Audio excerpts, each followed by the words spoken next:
Hey everybody, welcome to another episode of Gluttons for Geekdom Live. Yes, weird fingers when you say live or it does not count. My name's Nick James and today we're going to be talking about Avatar, The Last Airbender. Yes, we are talking about Avatar, The Last Airbender, not the James Cameron Blue Cat people.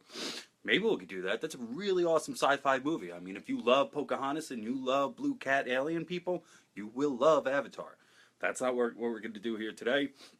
Now, this will be a first and only. And I'm going to try to hold myself to that.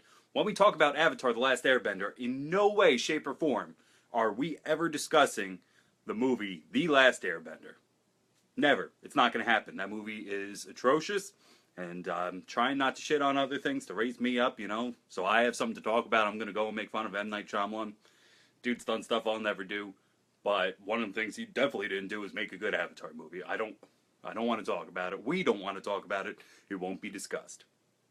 Avatar The Last Airbender came out February 21st, 2005. What a great day it was, because it's one of the greatest television shows ever. Not cartoon, not kids programming. It is one of the best written shows out there. Period. End of story. Michael Dante DiMartino and, I'm going to really kill this one, guys. I'm sorry, Brian Contezuco. I mean, it's really hard. It's Koniettzko. Contezuco. I'm sorry, gentlemen, if you're watching this. Hey, that'd be cool. Probably not. They're genius. They really are. Both of them have giant freaking hearts, because they must, because it just pours through that screen. That's really the heart of Avatar, is that it's one of the most heartfelt shows ever. And at the end of the day, minus all the action, you got four characters all the way at the very end. Toph doesn't come in for a little bit.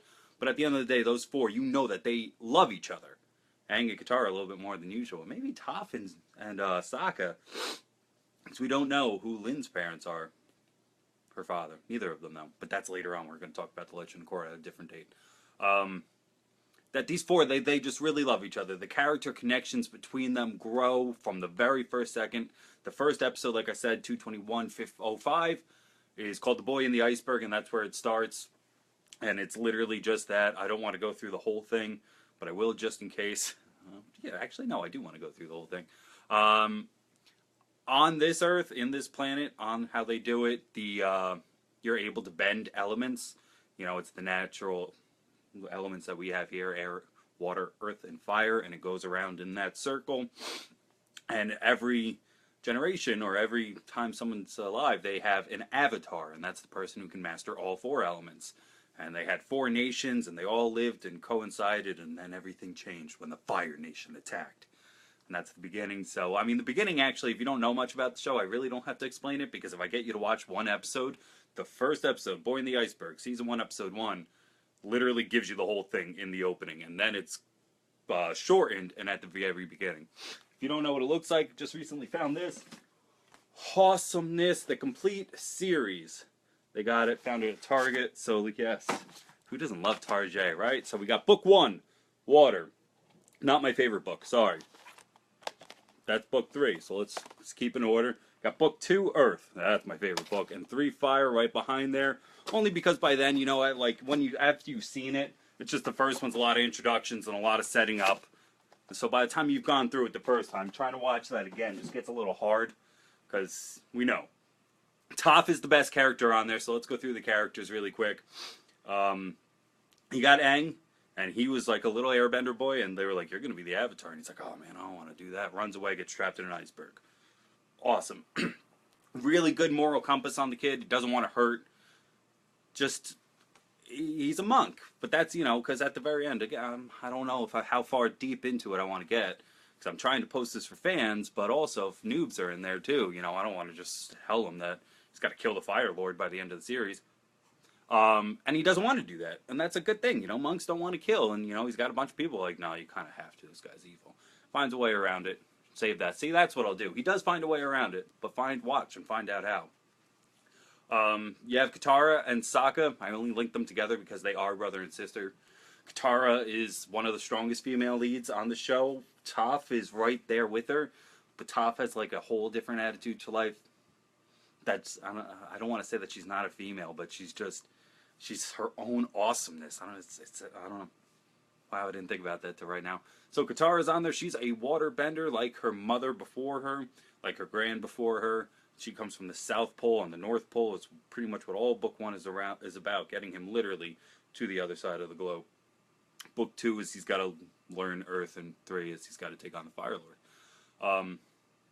Sokka cannot bend, and sometimes it bothers him, and he gets this great episode in Book 3 called Sokka's Master, and it's all about his swordsmanship, and it's really good, but he can't bend, so he's got Boomerang too, and a piece of artillery, a piece of weaponry. Boomerang gets its own name, it is Boomerang, but it has its own personality, and I don't think Boomerang's coming back this time, Toph. It's one of the greatest things. Oh, that scene where their hands, I mean, true fans right now know what I'm talking about. Their hands are slipping, and did Boomerang come back? No, Suki did. Get to that episode, experience that, and tell me it's not one of the best written shows. It's ridiculous how much heart it has. I think that's the second to last episode. Might be called The Phoenix King.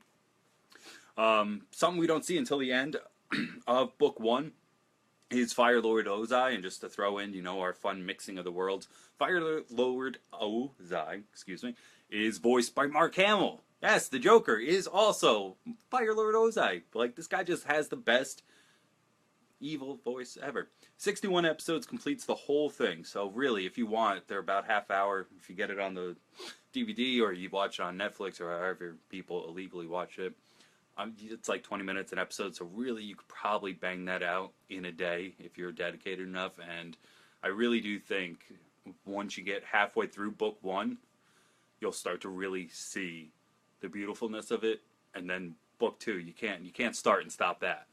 If you like, it's not that I don't think the first one, it's just the second two are so much stronger.